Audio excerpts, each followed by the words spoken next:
है आप लोगों के डिस्प्ले पे? ठीक है, यानी type of data and their sources, तथ्यों के प्रकार एवं उनके स्रोत करना है, टाइप ऑफ डाटा। ठीक है, type of data and their sources. ठीक है, और इसमें जब तुम आओगे बच्चे तो सबसे पहले तो तुम्हें डिस्प्ले पे मैं थोड़ा सा बड़ा कर देता हूँ।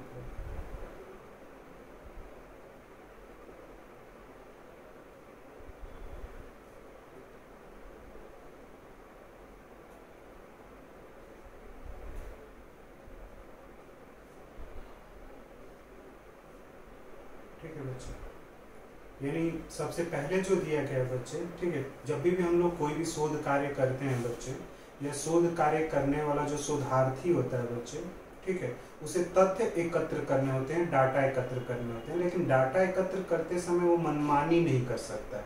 ठीक है ना, शोधकर्ता जो होता है बच्चे, उसे शोधकर्ता को ध्यान रखना होता है बच्चे कि जब भी वो डाटा का संकलन कर रहा है, डाटा को एकत्र कर रहा है बच्चे, तो मनमानी ना करे। ठीक है, डाटा को एकत्र करते समय उसे कुछ विधियों का क्या करना पड़ेगा, ध्यान में रखना पड़ेगा। तो जब भी उसे तथ्य एकत्र करना है बच्चे, जिस शोधार्थी को, सबसे पहले उसे अपनी शोध समस्या को देखनी पड़ेगी, या फिर जो शोध परिकल्पना है बच्चे उसे देखना पड़ेगा, और उसके आधार पर ही वो तथ्यों का क्या करेगा, संकलन करता है, तथ्यों को एकत्र करता है बच्चे।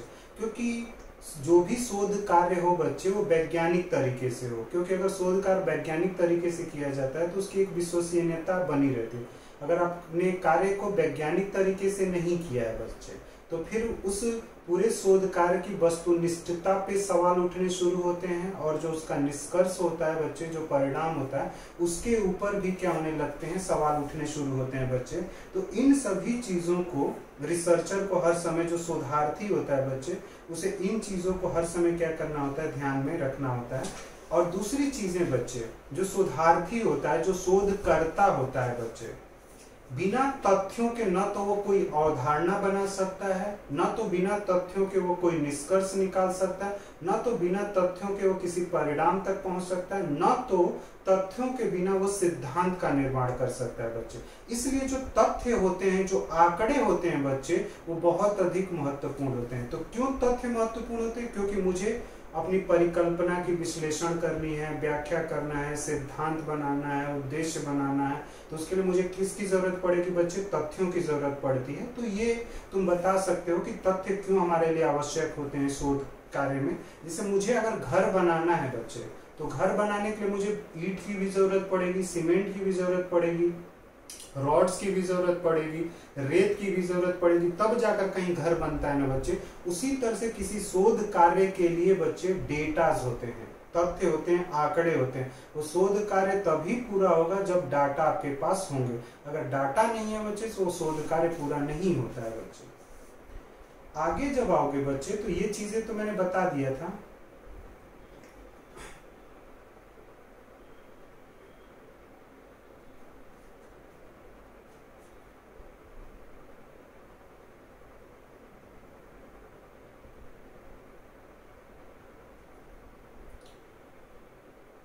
ठीक है, तथ्यों का अर्थ यानी मीनिंग ऑफ डाटा क्या होता है बच्चे? तो इसके थर्ड पैराग्राफ तुम लोग के सामने दिख रहा होगा।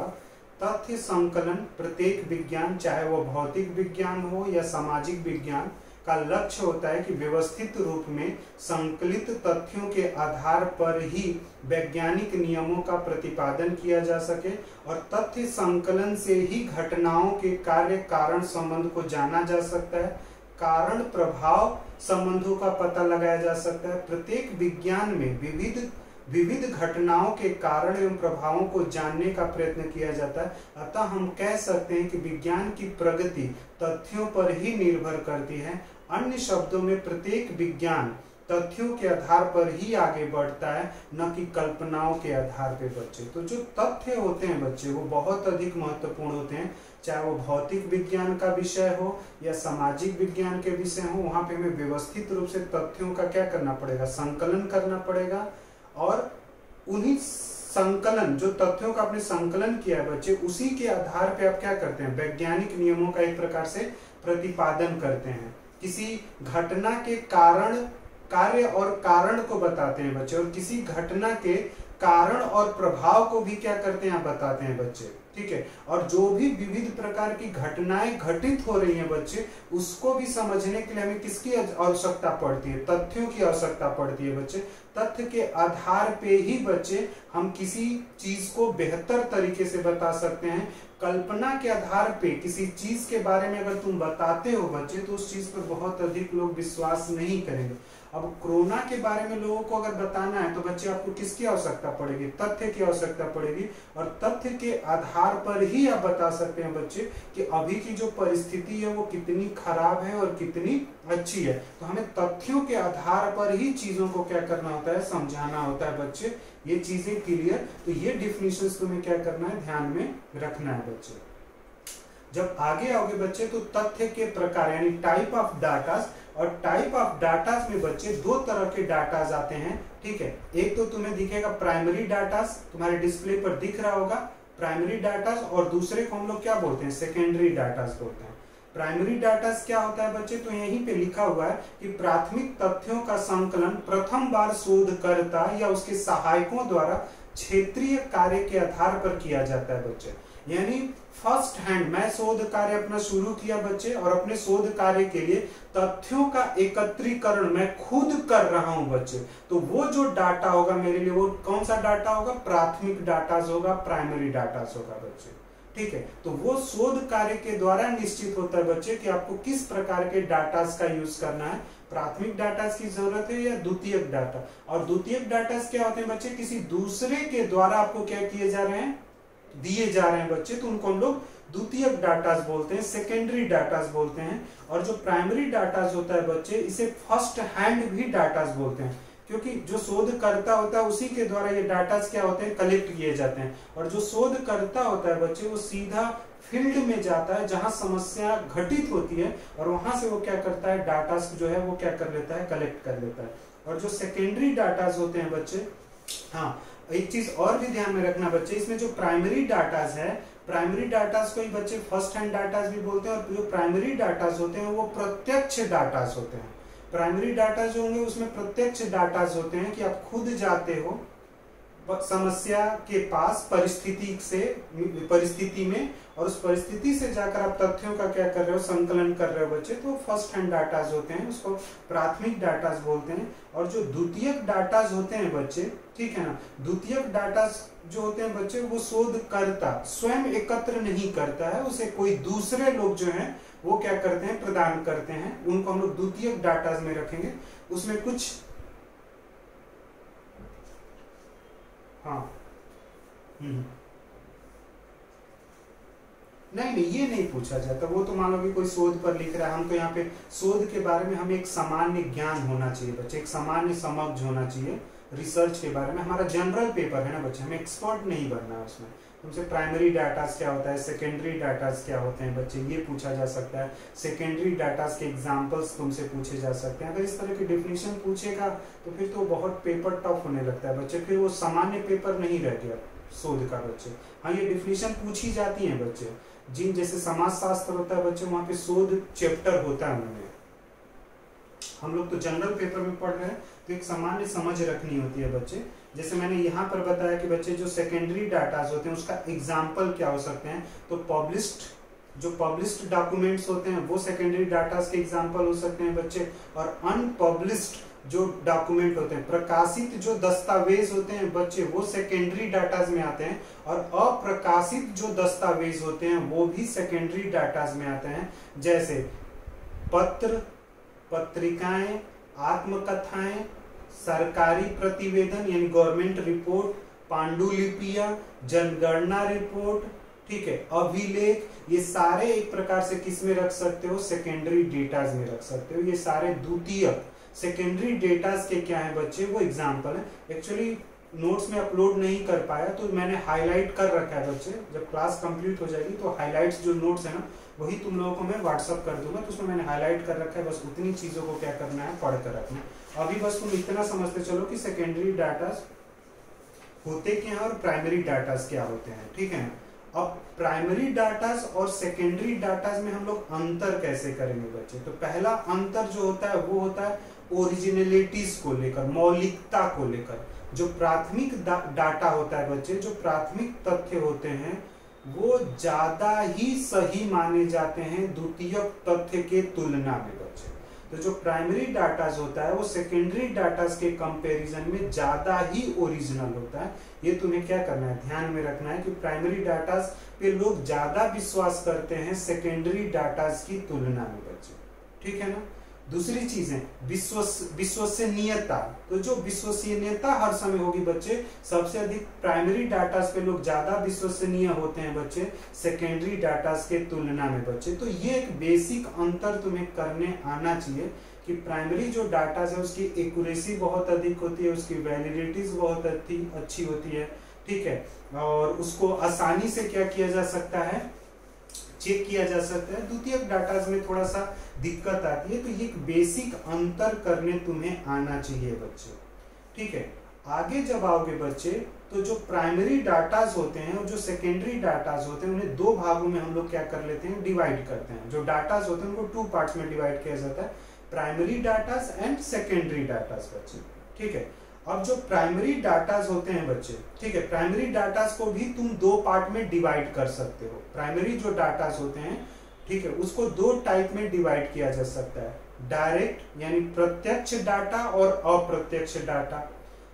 प्रत्यक्ष और अप्रत्यक्ष प्राथमिक डाटा जो है बच्चे, उस प्राथमिक डाटा को भी हम लोग 2 भागों में विभाजित कर सकते हैं। किसके आधार पे, स्रोत के आधार पे, सोर्स ऑफ डाटा के आधार पे। सोर्स ऑफ डाटा के बेस पर तथ्यों को 2 भागों में डिवाइड किया जा सकता है, प्राइमरी डाटा को डायरेक्ट और इनडायरेक्ट, प्रत्यक्ष और अप्रत्यक्ष। प्रत्यक्ष में कौन से एग्जाम्पल होंगे बच्चे, यानी अगर अवलोकन के तरीके से, अवलोकन विधि के द्वारा अगर डाटा कलेक्ट कर रहे हो बच्चे, वो प्रत्यक्ष प्राथमिक डाटा माना जाएगा। साक्षात्कार के द्वारा अपने डाटा एकत्र किया है बच्चे, वो भी प्रत्यक्ष प्राथमिक डाटा माना जाएगा, ठीक है।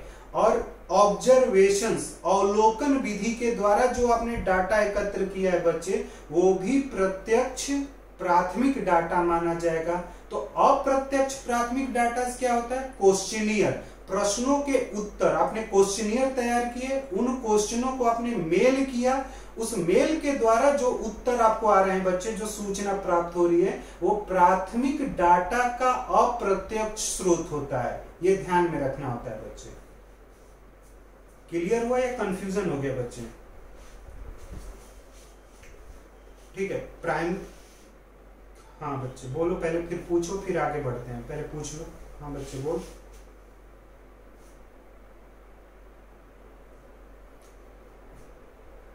हाँ, मतलब तुमने जैसे सुनो, जैसे तुमने कुछ क्वेश्चन की लिस्ट तैयार की।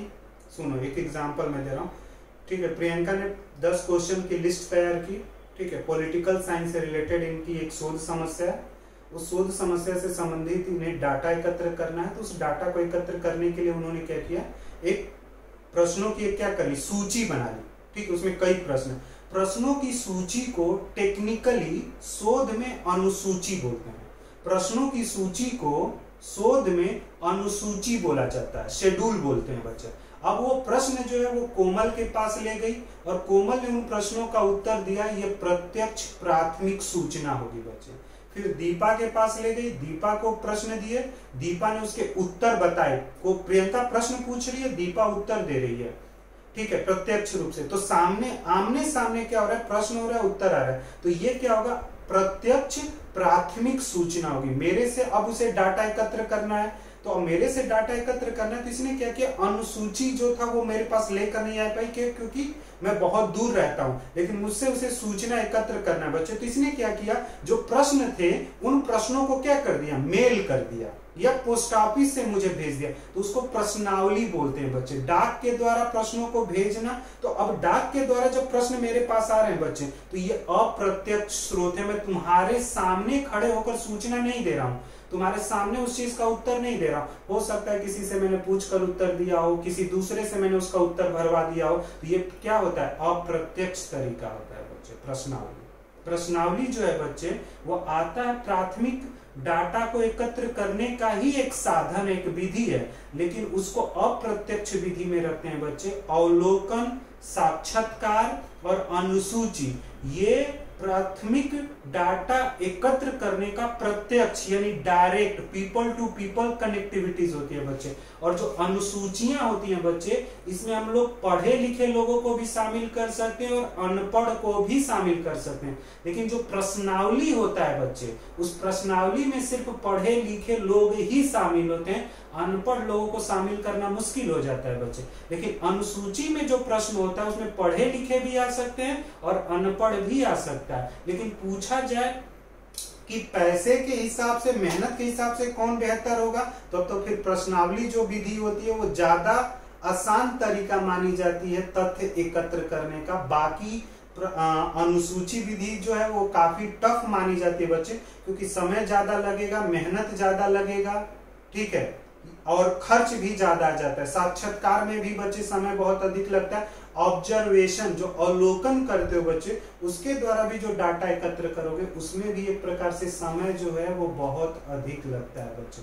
तो क्लियर हुआ, प्राथमिक तथ्य को भी हम लोग दो प्रकार से क्या कर सकते हैं, विभाजित कर सकते हैं। सोर्स के आधार पे, स्रोत के आधार पे, सोर्स के बेसिस पर, प्रत्यक्ष और अप्रत्यक्ष।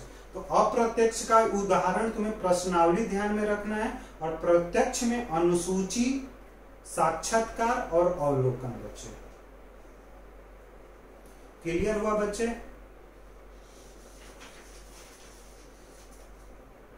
ठीक है, तो ध्यान में रखना, तुमसे पूछा जाएगा कि प्राथमिक तथ्यों को एकत्र करने की कौन कौन सी विधियां हैं, तो सीधा बताना है अवलोकन, साक्षात्कार, शेड्यूल और क्वेश्चनियर। लेकिन उसमें से 3 प्रत्यक्ष हैं और एक जो है वो क्या है, अप्रत्यक्ष है बच्चे।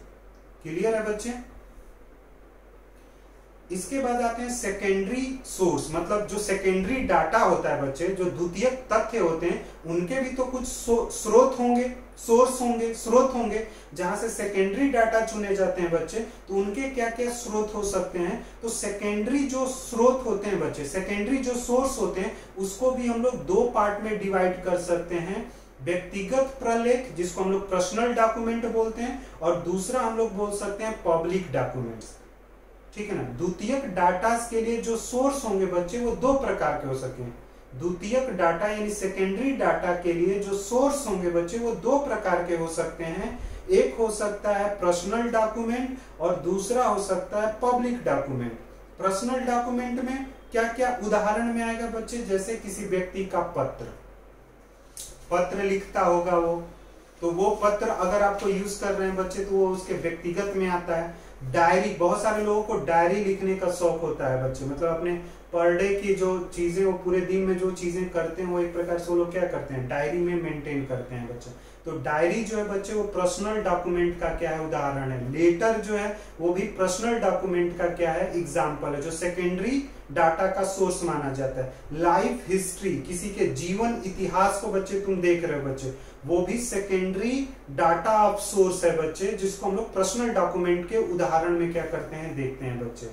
मेमोरीज जो होती हैं बच्चे, वो मेमोरीज भी किस में आती है, पर्सनल डॉक्यूमेंट में, कि कहीं पे तुम घूमने गए तो पिक्चर क्लिक कर लेते हो, या वहां से कोई चीज तुम्हें मिलती है तो वो तुम कैरी कर लेते हो, तो ये सारे किस में आते हैं, ठीक है ना, व्यक्तिगत प्रलेख में आते हैं बच्चे, इसको पब्लिक डॉक्यूमेंट बोलते हैं। तो जब शोध कार्य किया जाता है तो कभी कभी शोध कार्य में पब्लिक मैं बोल रहा हूं, मतलब प्राइवेट, मतलब इंडिविजुअल डॉक्यूमेंट्स जो होते हैं, जो प्राइवेट, जो निजी डॉक्यूमेंट्स होते हैं बच्चे, उसका हमें कभी कभी यूज करना पड़ जाता है, और कभी कभी हम लोग क्या करते हैं, पब्लिक डॉक्यूमेंट। इतना समझ में आया बच्चे कि अगर तुमसे पूछेगा कि पर्सनल डॉक्यूमेंट जो होते हैं, जो सेकेंडरी डाटा के सोर्स क्या हो सकते हैं, तो सीधा बताना है कि सेकेंडरी डाटा का सोर्स 2 हो सकता है। एक तो पर्सनल डॉक्यूमेंट्स हो सकते हैं, दूसरा, ठीक है, पब्लिक डॉक्यूमेंट हो सकते हैं। तो तुमसे लोग पूछेंगे कि पर्सनल डॉक्यूमेंट्स के उदाहरण बताएं, तो कहना कि letter, diaries, memories, life history, ये सारा क्या होता है, पर्सनल डॉक्यूमेंट होता है बच्चे। और जो पब्लिक डॉक्यूमेंट होते हैं बच्चे, उस पब्लिक डॉक्यूमेंट को बच्चे तुम लोग 2 पार्ट में डिवाइड कर सकते हो, पब्लिश्ड डॉक्यूमेंट और अनपब्लिश्ड डॉक्यूमेंट। जो पब्लिक डॉक्यूमेंट होते हैं बच्चे, जिसको हम लोग सार्वजनिक प्रलेख बोला जाता है, जिसका इस्तेमाल सब लोग करते हैं अपने शोध कार्य के लिए, उसको 2 पार्ट में तुम डिवाइड कर सकते हो पब्लिक डॉक्यूमेंट को, प्रकाशित प्रलेख और अप्रकाशित, यानी पब्लिश्ड डॉक्यूमेंट और अनपब्लिश्ड डॉक्यूमेंट। बहुत सारे सरकारी डॉक्यूमेंट जो होते हैं वो पब्लिश्ड हो जाते हैं बच्चे, और बहुत सारे सरकारी डॉक्यूमेंट होते हैं वो पब्लिश्ड नहीं हो पाते हैं, अनपब्लिश्ड रख लिया जाता है। बहुत सारे प्रॉब्लम्स हो जाते हैं, उस तरह लगता है कि इस तरह के डॉक्यूमेंट्स को अगर पब्लिश्ड किया जाएगा तो बहुत तरह की क्या हो सकती है, समस्या हो जाती है, तो अनपब्लिश्ड डॉक्यूमेंट होता है। तो कभी कभी जो मेरी शोध समस्या होती है बच्चे, उसमें पब्लिश्ड डॉक्यूमेंट भी यूज करना पड़ जाता है हमें जरूरत के अनुसार, और कभी कभी अनपब्लिश्ड डॉक्यूमेंट भी हमें अपनी जरूरत के अकॉर्डिंग क्या करना पड़ता है, यूज करना पड़ता है बच्चे। तो ये चीजें ध्यान में रखना होता है तुम्हें बच्चे। क्लियर हुआ बच्चे?